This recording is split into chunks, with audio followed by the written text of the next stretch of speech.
नमस्कार। खबर अच्छी है के साथ मैं हूं अनुपम। कानपुर के नन्हे वैज्ञानिकों ने ऐसा डस्टबिन तैयार किया है इसमें बिना छुए कूड़ा डाल सकते हैं।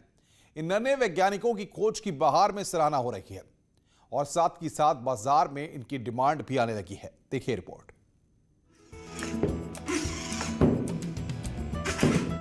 कहते हैं आवश्यकता ही आविष्कार की जननी होती है।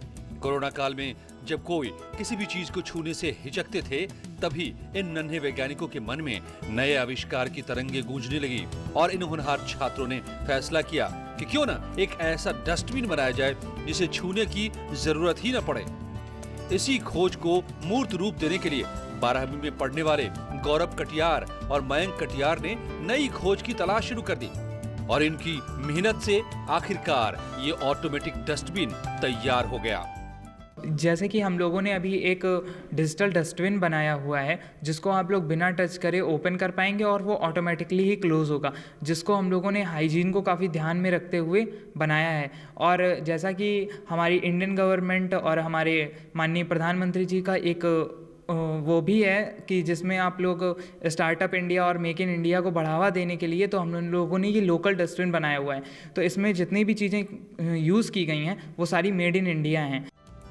सभी खूबियों से लैस इस डस्टबिन में हाई पावर सेंसर लगा हुआ है जो इंसान को दूर से डिटेक्ट कर लेता है और इंसान के पास आते ही खुल जाता है। साथ ही 10 सेकंड के बाद अपने आप ये बंद भी हो जाता है। संक्रमण से बचाने वाली ऑटोमेटिक टचलेस डस्टबिन की कीमत फिलहाल 800 रुपए है, जो मार्केट में मिलने वाली बाकी डस्टबिन से काफी सस्ती है।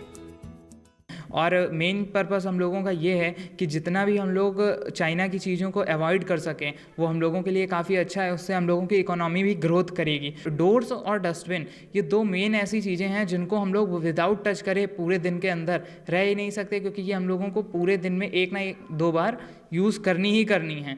तो इसको और इसी चीज़ को ध्यान में रखते हुए ये डस्टबिन बनाया हुआ है। कई कंपनियां जो हैं उनसे मेरी हम लोगों की बात भी चल रही है कि इसको आगे से आगे कितने जल्दी हम लोग मार्केट में उतार सकें, और जैसे कि अपना नगर निगम है और भी कई संस्थाएं हैं जिनको हम लोग दे सकें, तो जो लोग हैं वो जल्द से जल्द इसका यूज़ करें और इससे उनको फ़ायदा प्राप्त हो।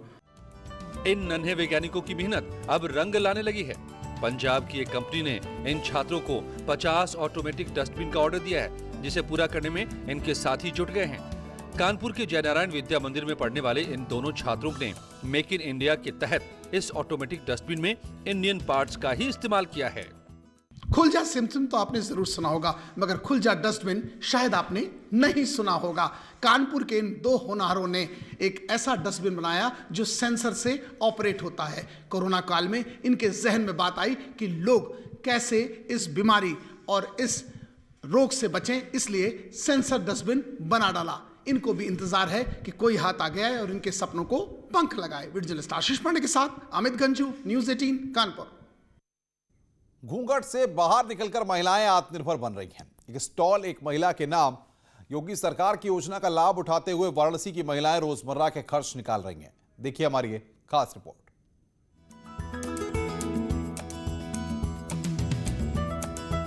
शहर की महिलाओं की तरह अब गांव की महिलाएं भी घूंघट से बाहर निकलने लगी हैं और परिवार की जिम्मेदारियों में बढ़ चढ़कर हाथ बटा रही हैं। ये महिलाएं वाराणसी के बड़गांव इलाके की हैं। इन महिलाओं को आत्मनिर्भर बनाने के लिए योगी सरकार ने एफपीओ की ओर से एक स्टॉल एक महिला के नाम की मुहिम चलाई, जिससे चौखट के अंदर रहने वाली महिलाओं को घर के पास ही कमाई का जरिया मिल गया। सब्जी का दुकान है, सब्जी भी हम बेच रहे हैं। हम घर पे पीछे काम हम लोग करते थे, लेकिन हम लोग बहुत पीछे हो गए हैं, क्योंकि हम लोग सोच रहे हैं कि अपने पैर पे खड़ा हुए और हम लोग भी अपनी मजबूती से खड़े हुए और काम करें। तो इस सब्जी के स्टॉल से क्या उम्मीद है? हम लोग को परिवार चलेगा अच्छा खासा और हम लोग बहुत अच्छा खासा कमाए खाएंगे। बड़ा गांव क्षेत्र के विरार कोटी इलाके में स्टॉल पर सब्जी बेच रही मां और बेटी आज बहुत खुश हैं।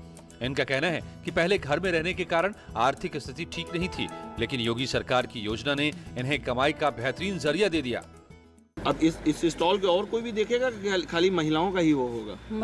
महिलाएं भी आगे बढ़ना चाहती हैं, बढ़ेंगी, इसलिए हम लोग अपने कदम पे खड़ी होना चाहते हैं। फार्मर प्रोड्यूसर कंपनी की ओर से चलाई गई इस मुहिम का मकसद घरेलू महिलाओं को आत्मनिर्भर बनाना है, जिसमें सब्जियों को सीधे तौर पर बाजारों तक पहुंचाना है। सबसे खास बात यह है कि इस योजना में बिचौलियों की भूमिका खत्म हो गई है। न्यूज 18 के लिए वाराणसी से रवि पांडे की रिपोर्ट। आगरा समेत पूरे प्रदेश में आज से कक्षा 6 से लेकर 8वीं तक के स्कूल खोल दिए गए हैं। आगरा में हाईटेक मशीनों के जरिए बच्चों की थर्मल स्क्रीनिंग की जा रही है। सैनिटाइजेशन और सोशल डिस्टेंसिंग के नियमों के साथ साथ बच्चे स्कूल जा रहे हैं। करीब 1 साल बाद स्कूल आने को लेकर बच्चों में भी उत्साह दिख रहा है। सरकार ने स्कूल खोलने के आदेश दे दिए हैं, लेकिन व्यवस्था कैसी है आप इसको देखिए कि किस तरह से प्रॉपर जो है गोले बना दिए गए हैं और जब बच्चे एंट्री करते हैं तो वहाँ इनका इस तरह से चेक किया जाता है और उससे देखिए सैनिटाइजर हाथ में दिया जा रहा है और बुखार भी चेक किया जा रहा है किसी को बुखार है या नहीं है। तो बेहद शानदार व्यवस्था और इसके तहत स्कूलों की रौनक एक बार लौटी है। कोरोना काल में लंबे अंतराल तक स्कूल बंद रहे और बच्चे अपने घरों पर ही रहे, लेकिन अब तस्वीरें जुदा हैं और धीरे धीरे बच्चों का आना भी शुरू हुआ है। आगरा का सेंट पीटर्स स्कूल है ये और ये मुकम्मल इंतजाम किए गए हैं। कोरोना काल के नियमों के अनुसार ही यह स्कूल खोला गया है और उसी अनुसार बच्चे स्कूल में प्रवेश कर रहे हैं। कैमरामैन बंटी के साथ हिमांशु त्रिपाठी, न्यूज 18 आगरा। गोरखपुर में भी आज से कक्षा 6 से लेकर 8वीं तक के स्कूल खुल गए हैं। सैनिटाइजेशन और सोशल डिस्टेंसिंग के नियमों के साथ साथ बच्चे स्कूल जा रहे हैं। करीब 1 साल बाद स्कूल आने को लेकर बच्चों में जबरदस्त उत्साह दिख रहा है। आज पहली बार क्लास 8 के बच्चे जो है अपने स्कूलों में आए हैं, पढ़ने के लिए आए हैं। चूँकि अभी भले 6 से लेके 8 तक की क्लास के बच्चों को स्कूल आने का परमिशन और स्कूल खोलने का परमिशन दे दिया गया हो, लेकिन ये दिनों के हिसाब से बांट दिया गया है। बुधवार और शनिवार को जो है कक्षा 8 के बच्चे आएंगे और वो पढ़ाई करेंगे, जबकि सोमवार और मंगलवार को 6, 7 इस तरीके से दिन बांटे गए हैं कि जिससे स्कूलों में भीड़ ना हो और जो एक प्रॉपर गाइडलाइन है उस गाइडलाइन के तहत यहाँ पे जो है बच्चे आए और कोविड प्रोटोकॉल का पूरी तरीके से पालन हो सके। अखिलेश पांडे के साथ रामगोपाल द्विवेदी, न्यूज 18 गोरखपुर। कोविड-19 महामारी ने एक दूसरे पर निर्भरता की भावना को मजबूत किया है। इसी की बदौलत पूरा देश एकजुट होकर इस आपदा का मुकाबला कर रहा है। अब वैक्सीनेशन के ऐलान के बाद जरूरत है कि हम सब अपना सबसे बेहतर योगदान दें ताकि हम एक साथ इस वायरस को हराने की तरफ कदम बढ़ा सकें। नेटवर्क 18 इस मुहिम में हर कदम पर आपके साथ है।